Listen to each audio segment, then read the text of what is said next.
आता बोर्डला पॉवर करण्याचे उदाहरण पाहू। आमच्याकडे power supply unit, connector unit, CN4 आणि फिजिकल डायग्राम मध्ये पाहिल्याप्रमाणे LED आहे आणि नंतर दोन्ही बाजूंनी आधी चर्चा केल्याप्रमाणे संपूर्ण पॉझिटिव्ह आणि नेगेटिव्ह लाईन पॉवर करण्यासाठी आमच्याकडे CN1 कनेक्टर आहेत। हे पॉवर सप्लाय युनिट कनेक्टर आणि रेझिस्टन्स असलेले LED ब्लॉक आणि पॉवर लाईन साठी कनेक्टरचा दुसरा संच असलेल्या वास्तविक हार्डवेअरचे संबंधित चित्र आहे। फंक्शन पाहू। आम्ही ब्रेडबोर्डला 5 व्होल्ट DC पॉवरने पॉवर करतो। ही पॉझिटिव्ह लाईन आहे, येथे पॉझिटिव्ह लाईन दिसते आणि पॉझिटिव्ह लाईन येथे दिसते, निगेटिव्ह लाईन येथे दिसते आणि ही या कनेक्टरद्वारे आंतरिकपणे जोडलेली आहे।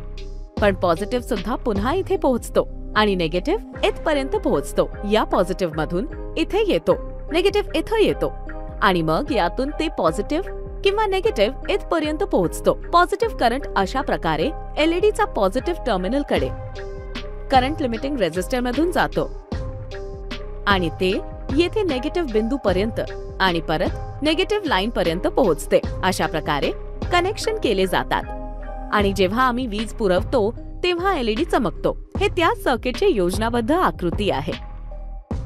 पॉवर केल्यावर विद्युत प्रवाह रेझिस्टर आणि LED मधून जातो।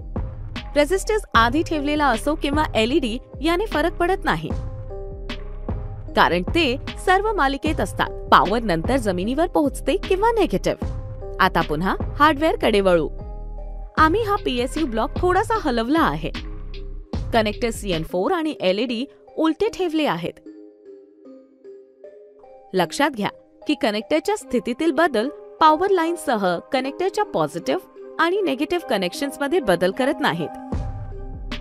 तर जोपर्यंत कनेक्टरचा संबंध आहे, रिव्हर्स पोझिशन मध्ये काही फरक पडला नाही, पण LED साठी ते होते। LED च्या पॉझिटिव्ह निगेटिव्ह लाईनशी जोडलेले आहे आणि उलट। त्यामुळे जेव्हा पॉवर दिली जाते तेव्हा LED चमकत नाही। जेव्हा आम्ही LED ची स्थिती पुन्हा बदलली तेव्हा LED चे पॉझिटिव्ह रेषेशी जोडलेले आहे आणि उलट। पॉवर केल्यावर ते चमकते। कृपया लक्षात ठेवा, आधी सांगितल्याप्रमाणे आंतरिकपणे आडव्या जोडलेल्या पॉवर लाईन्सवर LED कुठेही ठेवता येते आणि ब्रेडबोर्डवर कनेक्टर आणि PSU देखील बाजूला हलवता येतात, कारण आधी पाहिल्याप्रमाणे कॉलम्स आंतरिकरित्या जोडलेले असतात। Happy tinkering!